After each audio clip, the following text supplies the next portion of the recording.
तो without wasting time video को शुरू करते हैं। आज के इस वीडियो में हम बात करेंगे आर्केड डेवलपर्स लिमिटेड इस कंपनी के आईपीओ के बारे में, कंपनी के बारे में पूरा डिटेल एनालिसिस करेंगे, कंपनी का बिजनेस मॉडल डिस्कस करेंगे और क्या इस कंपनी के आईपीओ में अप्लाई करना चाहिए कि नहीं करना चाहिए, इस आईपीओ का लेटेस्ट ग्रे मार्केट प्रीमियम क्या चल रहा है, लिस्टिंग इन कैसा मिल सकता है और इस आईपीओ में मैं अप्लाई करने वाला हूं कि नहीं, ये सभी सवालों के जवाब आज के इस वीडियो में देने वाला हूं। तो वीडियो को जरूर से एंड तक देखते रहना। सबसे पहले कंपनी के बिजनेस के साथ शुरुआत करते हैं। कंपनी एक रियल एस्टेट कंपनी है जो मुंबई मेट्रोपॉलिटन एरिया के अंदर, मेनली मुंबई महाराष्ट्र में ये कंपनी अपने रेसिडेंशियल प्रोजेक्ट्स और कुछ कॉमर्शियल प्रोजेक्ट्स ये कंपनी बनाकर अलग अलग लोगों को यहाँ पर बेचती है। कंपनी का यहाँ पर स्पेशलाइजेशन है वो मेन दो एरियाज के अंदर देखने को मिलता है, जहाँ पर ये कंपनी न्यू रेसिडेंशियल प्रोजेक्ट्स बनाती है। उसी के साथ साथ जिसमें ये कंपनी क्या करती है कि खुद की लैंड परचेस करती है और लैंड परचेस करने के बाद वो लैंड के ऊपर घर बनाती है। ठीक है,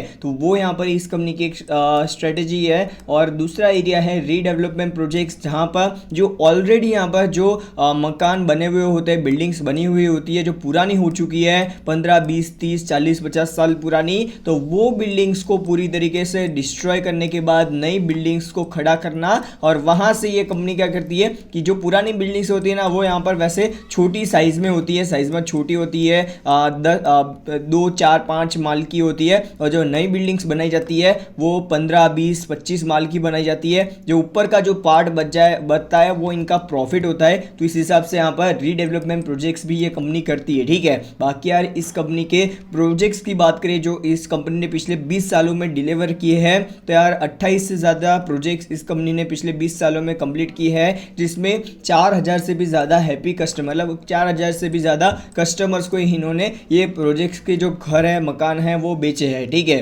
बाकी ये कंपनी ने जो 28 प्रोजेक्ट्स है ना, उसमें से 11 प्रोजेक्ट्स है वो तो कंपनी ने इंडिपेंडेंटली, मतलब खुद से ही ये कंपनी ने यहाँ पर, जिसमें पार्टनरशिप भी हो तो मेजर पोर्शन इनका हो, मेजर शेयर इनका हो, तो इस हिसाब से यहाँ पर कंपनी ने टोटल 11 प्रोजेक्ट्स कंप्लीट किए हैं, जो भी एक मेरे हिसाब से अच्छी बात है। ठीक है, तो यार कंपनी बहुत ही ज़्यादा एक्सपीरियंसड है इस एरिया में, इस रीजन में, तो ये इस आईपीओ को लेकर, कंपनी को लेकर प्लस पॉइंट है। ठीक है, बाकी इस कंपनी के साथ 200 से भी ज़्यादा एम्प्लॉयज़ काम करते हैं और इस कंपनी के साथ 850 से भी ज़्यादा जो कॉन्ट्रैक्ट वर्कर्स होते हैं वो एडिशनली काम करते हैं। तो कुछ इस हिसाब से कंपनी के साथ लोग यहाँ पर काम करते हुए नजर आते हैं, वर्कफोर्स है। ठीक है, बाकी ये कंपनी आईपीओ क्यों लाना चाहती है, ऑब्जेक्टिव क्या है आईपीओ लाने के पीछे का, तो सबसे पहले इस कंपनी ने बताया है कि इनके जो यहाँ पर से कुछ अपकमिंग ऑनगोइंग प्रोजेक्ट्स है, जिसके लिए कंपनी को, उसके डेवलपमेंट के लिए कंपनी को पैसों की ज़रूरत है। प्रोजेक्ट्स का नाम भी बताया है, आर्केड, नेस्ट, उसके बाद Prachi, CHSL and C unit, ये कुछ प्रोजेक्ट्स के नाम है जिसके फंडिंग डेवलपमेंट के लिए इस कंपनी को पैसों की ज़रूरत है। पहला रीज़न ये बताया है आईपीओ लाने के पीछे का, और दूसरा रीज़न ये है कि कुछ यहाँ पर से ये कंपनी रियल एस्टेट प्रोजेक्ट्स के लिए लैंड परचेस करना चाहती है, इसके लिए कंपनी को पैसों की ज़रूरत है, एंड जनरल कॉर्पोरेट पर्पस के लिए कंपनी आईपीओ लेकर आना चाहती है। कंपनी के फाइनेंशियल्स देखोगे तो सारी अमाउंट्स वो करोड़्स में है। 2022, 23 और 24 पिछले 3 साल का डेटा आप लोगों के सामने है। नंबर ऑफ एसेट्स है वो 370 करोड़ रुपीस से ऑलमोस्ट 575 करोड़ रुपीस पर ट्रेड हो रहे हैं। कंपनी के जो रेवेन्यूज है वो 237 करोड़ रुपीस से ऑलमोस्ट 635 करोड़ रुपीस पर ट्रेड हो रहे हैं। कंपनी के प्रॉफिट 50 करोड़ रुपीस से 122 करोड़ रुपीस पर आ चुके हैं।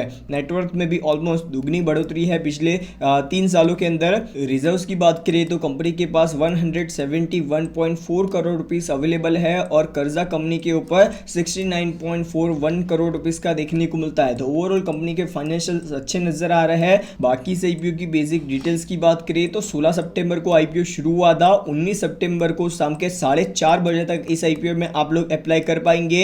इस कंपनी के आईपीओ में जो प्राइस बैंड है वो 121 रुपए से लेकर 128 रुपए का रखा गया है और एक लॉट में 110 शेयर्स मिलेंगे। टोटल जो इशू साइज है वो 410 करोड़ रुपीस का है, जिसमें सारा का सारा फ्रेश इशू है। कंपनी एनएससी बीएससी के ऊपर लिस्ट होती हुई नजर आ जाएगी। बाकी इस आईपीओ में रिटेल घोटा है वो 35% के आसपास का देखने को मिलता है। आईपीओ में टाइम टेबल देखोगे तो 16 सितंबर को आईपीओ शुरू हुआ था और 19 सितंबर तक आईपीओ चलेगा। अलॉटमेंट डेट है वो 20 सितंबर को है।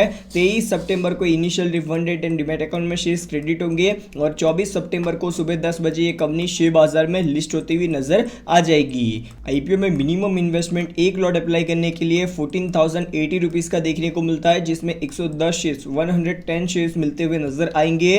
कंपनी के आईपीओ में प्रमोटर्स की होल्डिंग देखोगे तो आईपीओ आने के पहले 85.58% की प्रमोटर्स की होल्डिंग थी, जो यहां पर से थोड़ी कम होके 70.82% की प्रमोटर्स के पास होल्डिंग रहेगी, जो मेरे हिसाब से बहुत ही ज्यादा अच्छी प्रमोटर्स की होल्डिंग है। बाकी यार इस कंपनी के प्रमोटर का आप लोग नाम भी देख सकते हो, ठीक है। की परफॉर्मेंस इंडिकेटर के हिसाब से कंपनी का मार्केट कैप है वो 2376 करोड़ रुपए के करीब देखने को मिलता है। कंपनी का ओवरऑल ग्रोथ रेट बहुत ही ज्यादा बढ़िया है। ये जो ग्रोथ रेट है वो आने वाले समय में भी ये कंपनी डिलीवर कर पाएगी, इसकी कोई गारंटी नहीं होती, ठीक है। तो ये थोड़ा यहाँ पर से संभल के करके चलना कि भाई बहुत ही ज्यादा अच्छा ग्रोथ रेट भी होना थोड़ा यहाँ पर हमारे लिए रिस्की बन जाता है, ठीक है। बाकी यार ये कंपनी के डेट टू इक्विटी रेशियो देखोगे तो वो मैनेजेबल है। प्राइस टू बुक वैल्यू भी ठीक रखा गया है और कंपनी के मार्जिन आप लोग देखोगे तो 19% के आसपास के, जो भी मेरे हिसाब से ठीक है, ठीक है। बाकी इस कंपनी का प्राइस टू अर्निंग रेशियो देखोगे तो ऑलमोस्ट 19 के आसपास 19-20 के आसपास का प्राइस टू अर्निंग रेशियो रखा गया है, जो भी यहाँ पर वैल्यूएशन के हिसाब से ठीक नजर आ रहा है। तो ओवरऑल कंपनी की जो वैल्यूएशन है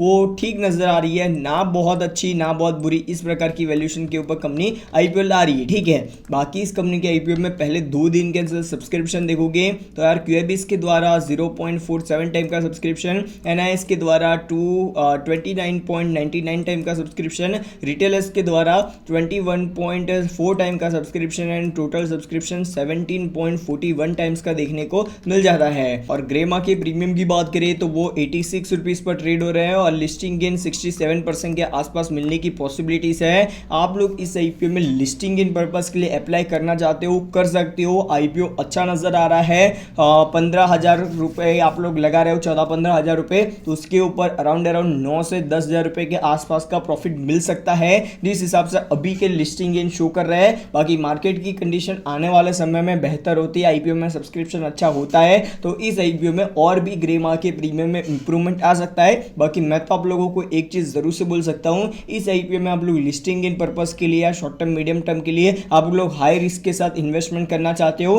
कर सकते हो। मेरे हिसाब से ये कंपनी का आईपीओ अच्छा है, ठीक है। तो ये था मेरा ओपिनियन इस आईपीओ को लेकर। अभी आपके लिए एक सवाल जिसका आंसर आपको कमेंट सेक्शन में बताना है, which is the biggest company in India's reality construction sector. तो यहाँ पर ऑप्शन है मैक्रोटेक डेवलपर, जिसको लोडा डेवलपर बोला जाता है, उसके बाद Oberoi reality, Ganesh housing finance and DLF. इसका आंसर आपको कमेंट सेक्शन में बताना है। जो भी सही आंसर देगा कमेंट में, उसके कमेंट को मैं हार्ट दे दूंगा। तो अभी तक आप लोगों को ये वीडियो पसंद आया हो, अभी तक आप लोग इस वीडियो को देख रहे हो, तो यार प्लीज यार वीडियो को लाइक करो, चैनल को सब्सक्राइब करो, ताकि आने वाले वीडियोस की भी आपको अपडेट नोटिफिकेशन आपको मिल पाए और ऐसे ही आईपीओस के रिगार्डिंग सही गाइडेंस ले पाओ। तो फटाफट से चैनल को सब्सक्राइब करके बेल आइकन को ऑल पर कर देना। तो बस आज के लिए इतना ही। गुड बाय, फिर मिलता है नेक्स्ट वीडियो में। Good bye.